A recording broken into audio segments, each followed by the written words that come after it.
So ಸೊಸೈಟಿಯಲ್ಲಿ ಹೆಂಗಿದೆ ಅಂತ ಪರಿಸ್ಥಿತಿ ಅಂದರೆ, ಓಷನ್ಗೆ ಬರ್ತೀರ, ಓಷನಲ್ಲಿ ಒಂದು ಚಿಕ್ಕ ಮೀನಿದೆ. ಚಿಕ್ಕ ಮೀನು ಆರಾಮಾಗಿ ಓಡಾಡ್ಕೊಂಡಿದೆ. ಆರಾಮಾಗಿ ಓಡಾಡ್ಕೊಂಡಿರ್ಬೇಕಾದ್ರೆ ಅದ್ರ ಹಿಂದೆ ಇನ್ನೊಂದು ದೊಡ್ಡ ಮೀನು ಬಾಯಿ ಬರ್ತಿದೆ.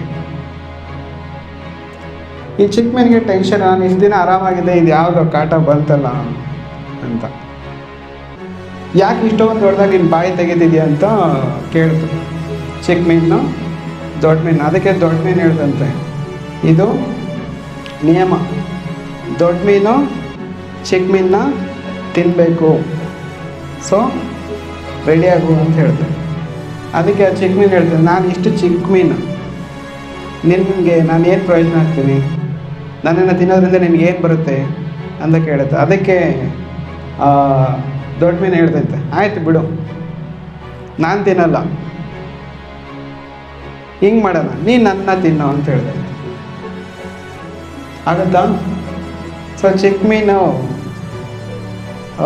ಅಂಡರ್ಸ್ಟ್ಯಾಂಡ್ ಮಾಡ್ಕೊತ, ಸರಿ ಇದಾಗಲ್ಲ, ನಾನೇ ಇನ್ನೊಬ್ರಿಗೆ ಆಹಾರ ಆಗಬೇಕು ಅಂತ ಅರ್ಥ ಮಾಡಿಕೊಂಡು, ಸರಿ ನಾನೇ ಕರಿತೀನಿ, ಅವತ್ತು ಬಂದು ತಿನ್ನು ಅಂತ ಹೇಳ್ತು.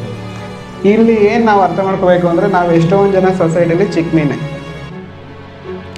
ಸೊಸೈಟಿಯಲ್ಲಿ ಕಾಂಪಿಟೇಷನ್, ಎಂಪ್ಲಾಯ್ಮೆಂಟ್, ಫ್ಯಾಮಿಲಿ ಪ್ರಾಬ್ಲಮ್ಸ್, ಇದೆಲ್ಲ ದೊಡ್ಡ ದೊಡ್ಡ ಮೀನು ನಮ್ಮನ್ನು ತಿನ್ನಕ್ಕೆ ಬರುತ್ತೆ. ಕರೆಕ್ಟಾ?